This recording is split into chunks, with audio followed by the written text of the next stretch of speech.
também quero a sua participação sobre um outro assunto, o próximo assunto que é muito importante. Eu sei que muita gente vai se identificar, porque quase metade da população brasileira sofre com dor de cabeça. Agora, quem tem enxaqueca também vive uma verdadeira batalha contra essa dor que pode ser debilitante. Muita gente precisa se afastar do trabalho por causa da enxaqueca. A sensibilidade à luz, ao som, uma série de outros sintomas podem interferir significativamente na qualidade de vida.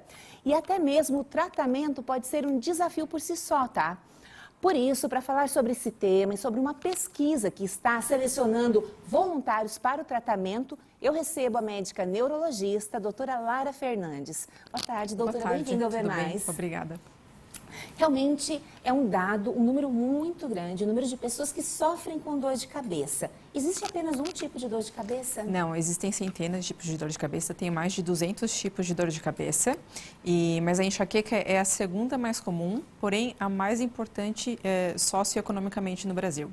15% dos pacientes das pessoas do Brasil têm dor de cabeça e 2% têm dor de cabeça crônica. Então, é uma quantidade muito grande de pacientes com enxaqueca. O que é a dor de cabeça crônica? É a enxaqueca? A enxaqueca é um tipo de dor de cabeça, né? A dor de cabeça crônica ou enxaqueca crônica é quando o paciente tem 15 ou mais dias de dor no mês. Então, é quando a dor é realmente muito frequente. Tá? E a enxaqueca, ela não é caracterizada somente pela fase da dor. Os pacientes que têm, sabem como antes mesmo da dor aparecer, eles têm alguns sintomas que já interferem no desempenho deles. Eles têm bastante fadiga, aumento do sono, um sono inexplicável, alteração de humor, de raciocínio. Só desculpa, então, como eu não tenho... Isso antecede a enxaqueca? Isso antecede a crise de dor de cabeça, isso. Isso que até avisa o paciente, ele sabe assim, ainda não estou com dor, mas daqui a pouco eu sei que eu vou ter. Isso pode acontecer até 3 dias antes de começar a dor. Depois vem a fase da dor, que dura de 4 a 72 horas. Então, uma crise de enxaqueca, fase da dor, pode durar até 3 dias, se ela não é tratada de forma eficaz. E depois ainda vem o pós-dromo, que é como se fosse uma sensação de ressaca, que também impede o paciente de ser tão produtivo. Então, o problema maior até não é ele faltar ao trabalho, como você falou. Muitas vezes ele vai trabalhar, mas ele não rende da mesma forma, o desempenho não é o mesmo. E o que causa a enxaqueca? Assim, é o estilo de vida, é a alimentação? Tem algum gatilho, algum fator que desencadeia a enxaqueca? A causa dela é genética, né? Mas não é todo paciente que tem genes que proporcionam enxaqueca que vão vir a ter dor. Isso depende de alguns eventos. Às vezes o paciente tem uma infecção, muitas vezes o que desencadeia a dor é a puberdade, né? E isso que você citou de gatilhos é bem importante, que o paciente ele vem no consultório perguntando assim, o que eu tenho que fazer para não ter crise? E muitos pacientes ficam evitando inúmeros gatilhos que eles consideram que sejam os desencadeadores, mas a gente sabe que na maioria das vezes as crises têm uma ocorrência aleatória, a gente não consegue prever quando é que elas vão acontecer. Então a ideia é, se o paciente tem se privado muito por causa da dor de cabeça, não está certo. Ele tem que tratar, porque o tratamento quer garantir é justamente a liberdade do paciente, para ele poder comer o que ele quiser, dormir a hora que ele precisa, acordar a hora que ele quiser e não ter que ficar escravo de uma rotina, uma sequência de fatores que também vai limitar a vida dele. E agora, eu imagino que tem um outro problema que, além da dor de cabeça, é a automedicação. Sim. Né? Muita gente se automedica. Porque até ter um diagnóstico, né, ele fica assim, hoje, daí daqui a uma semana, e quando vê, está tomando remédio, já está dependente, né? Qual o risco disso? O risco é muito alto. Em pacientes com enxaqueca, ele é bem comum, até porque todo mundo tem uma receita familiar para dor, né? Todo mundo tem um remedinho para dar, tem uma simpatia, tem um costume, tem alguma coisa que acha que vai ajudar. Mas, assim, o tratamento da enxaqueca, ele é medicamentoso.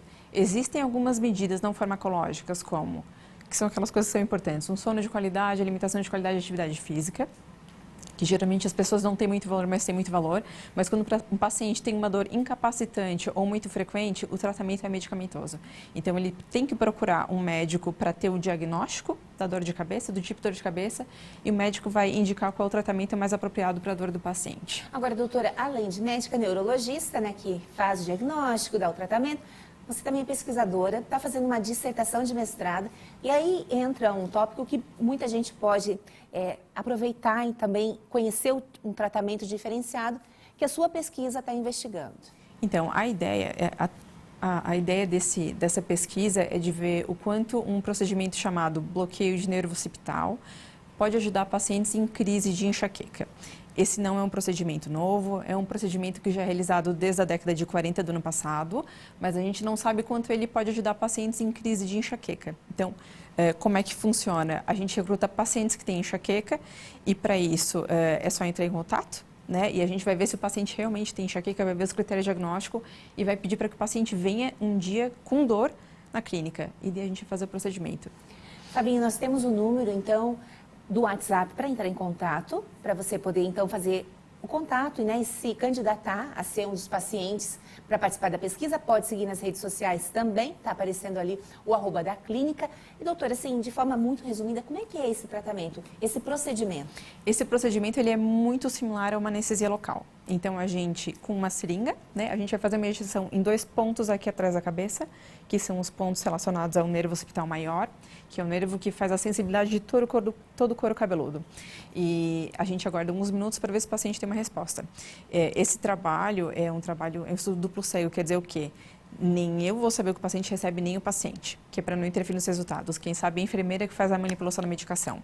E a gente usa ou anestésico local ou um placebo. A gente também não pode escolher o que o paciente faz. Mas a ideia justamente é para ver isso, o quanto que a medicação pode ajudar numa crise.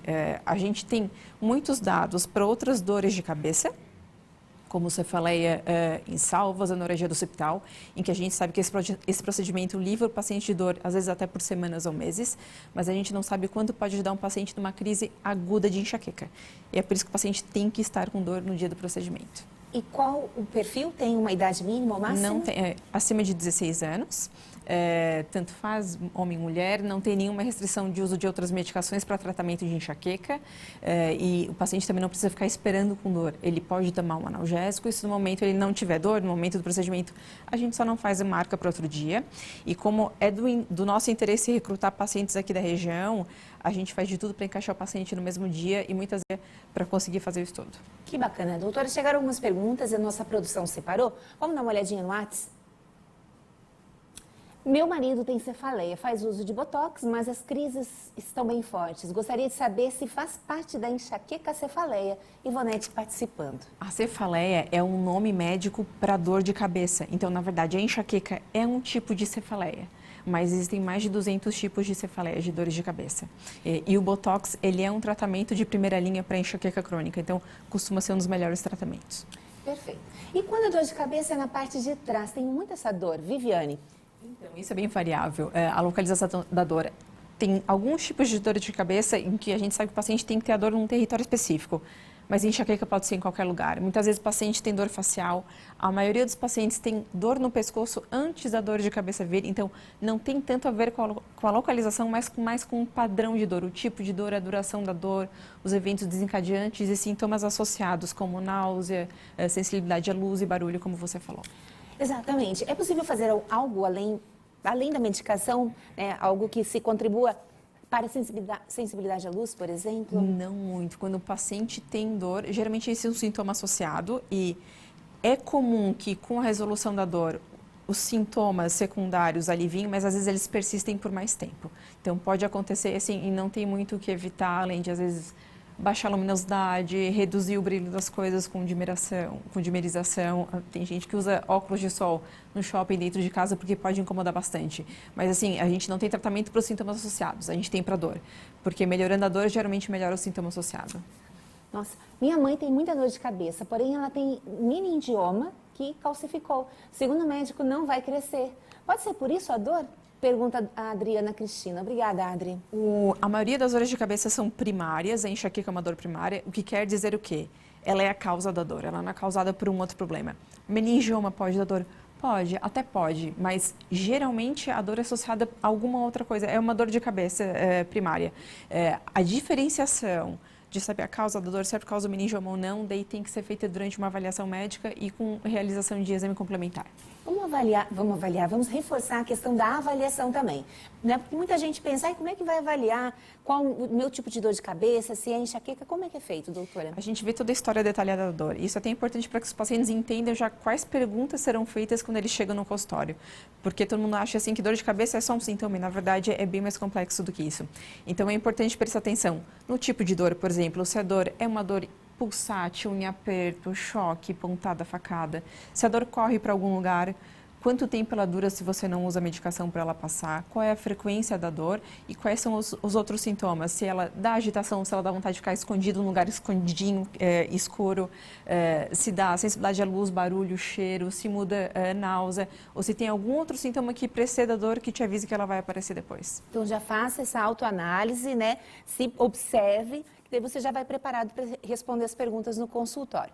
Doutora, chegou mais uma pergunta no nosso WhatsApp. Normalmente sinto como se algo estivesse sendo derramado dentro da minha cabeça antes da dor. É um sintoma normal? Josi Bartz, muito obrigada pela sua participação. A descrição dos tipos de dor é inacreditável. A gente tem uma centena de descrições. Tem dor de cabeça que parece explosão, tem dor de cabeça que parece facada. E tem muito paciente que fala, parece que derrama alguma coisa na cabeça e depois vem a dor. Então, não define o tipo de dor, mas sim é um sintoma bem comum.